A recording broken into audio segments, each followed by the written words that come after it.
Welcome everybody to episode 3 of the best Apple Watch apps, where every single month I'll show you the most useful apps for you to take the full potential of your Apple Watch. Alright, let's get started with an app that has literally been released this exact month. And this is Globetrotter. It's basically a travel tracker that lets you know where you've traveled around the world. Now it knows where you've been automatically, and you'll understand why in just a second when I show you the iPhone app. So it lets you know first off the percentage of the world that you've seen. So I've traveled 12% of all countries in the entire world, which is pretty cool. I've traveled to 4 continents: Africa, Asia, Europe, and North America. And then I've been to 25 countries: Andorra, Canada, Cayman Islands, Czech Republic, France, Germany, etc. So it's pretty cool.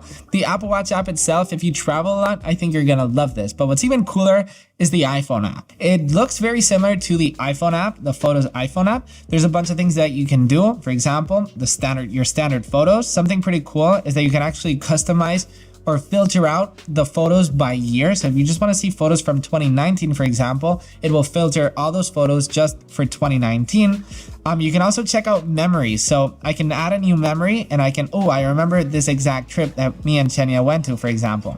It will play a little bit of music, for example. You can share it with friends. You've got the world map. You've also got Globetrotter friends. So me and Chenia, for example, we're sharing so we can see, what each and one of us, where we've traveled around the world. And this is my personal favorite part of the app. This is what the Apple Watch app actually does: 12% travel, 25 countries. So the Apple Watch app is fairly limited, but I think this is pretty nice to have on the Watch app itself. And what did I mean? Because it does all of this automatically. Since it's a Photos app, it's a focused Photos app / travel tracker. It will let you know when I was in London. So you don't have to do anything. A lot of travel tracking apps, you have to manually put where you've been. It does it all automatically, so it's pretty cool. You've also got the 2023 Wrapped, for example. So kind of like Spotify Wrapped, but for photos, which is nice. You've also got the World Travel Scratch Map, so you can actually see all the places that you've been around the world, which is super cool to see. And then later on, you can actually share the image on Instagram, or you can send it via iMessage. World Travel Scratch Map, which is pretty cool. And then last but definitely not least, you've got the flags collected. You can actually collect flags. And then we've got Offscreen, and Offscreen is one of those apps that I've actually been using almost daily on my Apple Watch. So there's a lot of things that you can do with it. First off, it lets you know the screen time of your iPhone in a more in-depth way, and it actually lets you know directly from your watch, which is a thing that, is not available yet. You can set screen time limits on your iPhone. So if you want 3 hours, you can just go ahead and tap on set. The app will also help you focus, and that's the main reason that I actually use this app. I can actually tap on play, start to focus. So I've actually got different focus sessions. For example, I've got my working session, I've got my studying session, or I've got my work session. All of these have different timing. So for example, all right, I'm gonna go ahead and tap on working, and I can actually do a Pomodoro technique, a countdown, or simply add a time. So as you can see, if I do a countdown, it already knows that it's down to 25 minutes, but I can add whatever I want, and I can go ahead and start to focus. And from there, I can start focusing. So I grab my Mac and I start working, and I already know that I've got a 25-minute working session, studying session. And then once the time is up, I can do a break and I can go ahead and do it again. If not, I can go ahead and do a Pomodoro technique. As you can see, Pomodoro, working duration 25, and there you go. I am now doing a tomato Pomodoro technique. Check out the iPhone app though. The iPhone app is very similar to the Watch app, but it does tell you a little bit more info on your iPhone usage, on your screen time. For example, I've picked up my time 80 times today, and it basically lets you know if that's good or if it's not. For example, my limit is 60 times. It's already 5 p.m. and I've already picked it up more than 80 times, which is a lot. It just lets you know, while walking, I've been using it for 3 minutes, so I'm pretty proud of that today. I haven't really used it while walking. There's some days that I've literally been using it for 15 or 20, and it basically lets you know, hey, you shouldn't be using it. And it also sends you a notification, hey, you're using your phone while walking, you shouldn't do that, but maybe you're working, but it just makes you aware of everything. This is also pretty cool, the focus feature, right? The same thing on the watch, but on the iPhone, it also takes advantage of the dynamic island and of live activity. So as you can see, I can simply do that and it will let you know. If Apple made a toothbrush, this would be it. I mean, first off, if you just take a look at the design of the box and the unboxing experience, you can see that it feels like if Apple made it. There's tons of features that make it a revolutionary toothbrush. First off, you've got oscillation with vibration. Usually electric toothbrushes, they vibrate, but they don't do anything. Instead, the Life In toothbrush vibrates, but it also does oscillation. So basically it does like this to your teeth. So you basically just put it in your mouth and it does all the toothbrushing for you. You can actually customize the oscillation, the power, the vibration, everything within the Life In app on your iPhone. Yes, your toothbrush now has an app. You see that little airplane mode icon? Yes, the Life In toothbrush also has airplane mode. Now hear me out. Have you ever been traveling and you brought an electric toothbrush, or maybe your shaver, you put it in your suitcase and then suddenly something bumps into it and suddenly your toothbrush is on,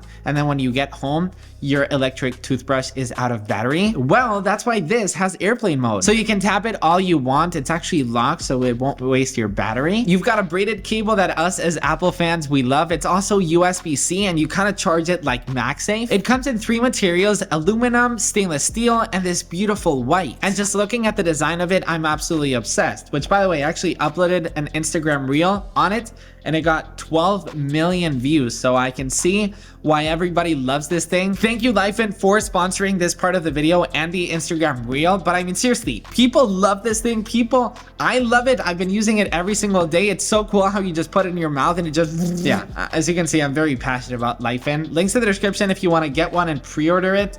I have the white one. I'm getting the stainless steel one soon, and I'm absolutely obsessed. Life In, thank you so much for creating such an Apple-y toothbrush that I'm just obsessed with. Next up is Suzy. If you're allergic to gluten, if you're vegan, vegetarian, you're allergic to peanuts, you have any dietary restrictions, when you travel, it can be quite stressful because maybe you're vegan, you don't want to eat any meat, and you want to make sure your food doesn't have any milk or eggs or meat.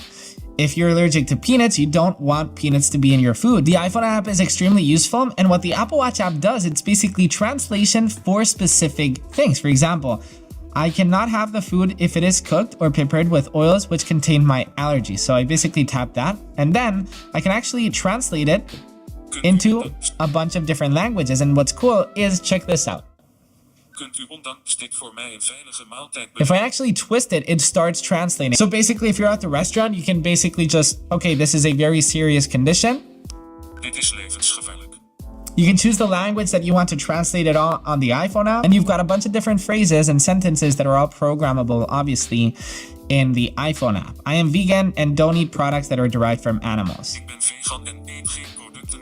Isn't that cool? If you love the ocean, you go swimming a lot outdoors, or if you sail by boat, Tide Guide is your go-to app, because Tide Guide, well, as the app says, it's a tide guide. So it'll basically let you know the most important information surrounding, well, it's basically a tide guide, right? It will let you know all the falling tides, for example, what exact time. You can also see the weather info, the wind, what time the sunrise is, how dark it will get, when it will get, the degrees of the water, you know, all the crucial information if you sail. I mean, this is a go-to. It's also a very beautifully designed app, and it's also been updated for that watchOS 10 design language.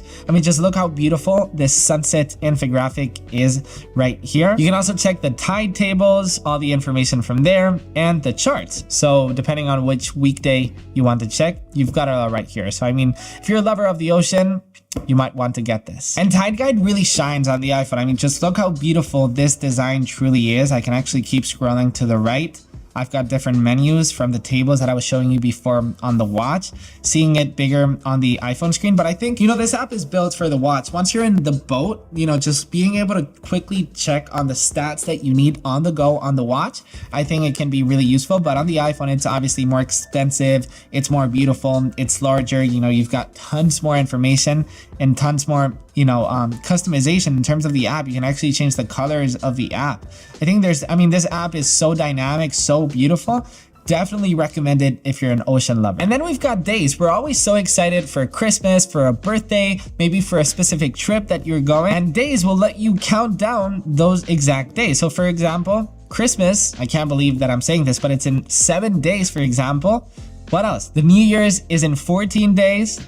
Valentine's Day is in 58 days. So these are the things that I'm personally counting down. So it's a super cool app that lets you do that. You can also add complications on your watch face that basically let you know a number 7, and it will let you know that it's Christmas. Instead of upcoming, you can also track past countdowns. For example, I counted down my birthday, which was 34 days ago.